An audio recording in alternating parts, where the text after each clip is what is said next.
Les œuvres vous parlent.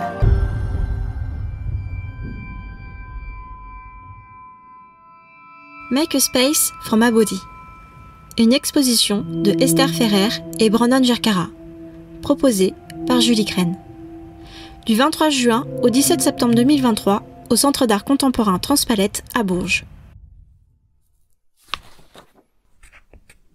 18 juin, cher journal. Cette nuit, j'ai fait un rêve. Il était plein d'espoir. C'est un rêve que je ne veux pas oublier.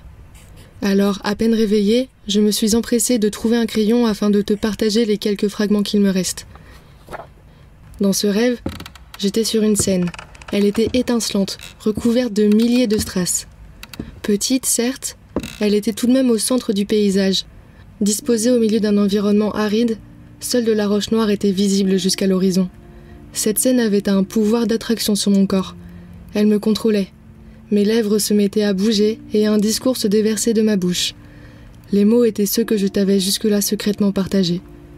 C'est ainsi que j'exprimais mon désir de liberté à La Réunion. Être qui je souhaite, sans craindre d'être jugée sur ma façon de m'habiller, de marcher, d'aimer, de penser ou de parler. J'osais enfin parler de ce que je cachais au plus profond de moi. Je n'avais pas peur de le dire, de le crier. Peu importe s'il n'y avait personne aux alentours. J'étais persuadée que ma voix pouvait atteindre les oreilles de mes proches et de toute la population de l'île. La peur des représailles s'est évanouie à ce moment-là. Et même si chaque phrase exprimée sortait comme des couteaux de ma gorge, une fois dite, un sentiment de délivrance se déployait. Mon intervention se finissait par un souhait, celui de ne plus être à la merci du colonialisme. J'avais espoir que la mentalité au sein de La Réunion change. Et puis, un silence survenait, et un soulagement m'envahissait. La scène ne me retenait plus. J'étais libre.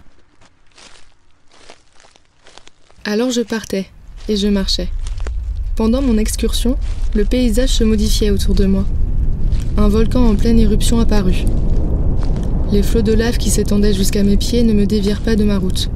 Je passais à travers les rivières de magma noir et rouge, sans peur et sans brûlure. Derrière ce volcan, je pouvais apercevoir une mer s'étendre devant moi.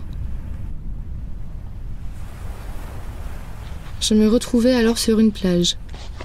Elle était identique à celle qui se trouve près de chez mes parents. Depuis toujours, j'y passe de nombreuses heures à observer les vagues, pensant à partir de l'île. J'ai souvent réfléchi à une vie ailleurs, où il serait plus simple de m'affirmer et être qui je souhaite sans avoir peur des conséquences. Mais dans ce rêve, mon ressenti lié à ce lieu était tout autre.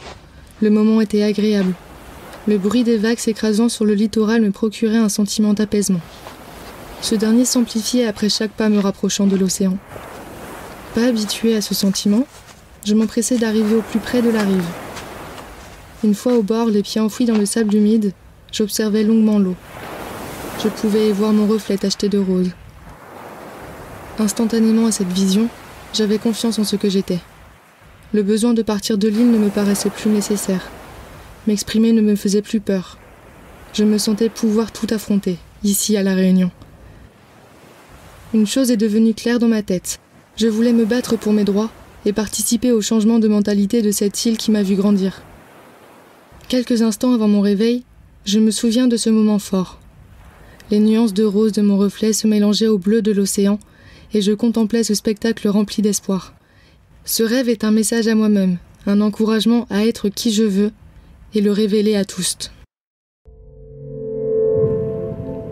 Cet audio a été imaginé à partir de l'œuvre Dream de Brandon Gurkara, avec la voix de Salomé Hérien, écrit et réalisé par Elodie Kutulik, Malika Hurst et Doringo Ergen. Ambiance sonore et montage audio, Aude Ivanès. Produit par l'association Entrepôt.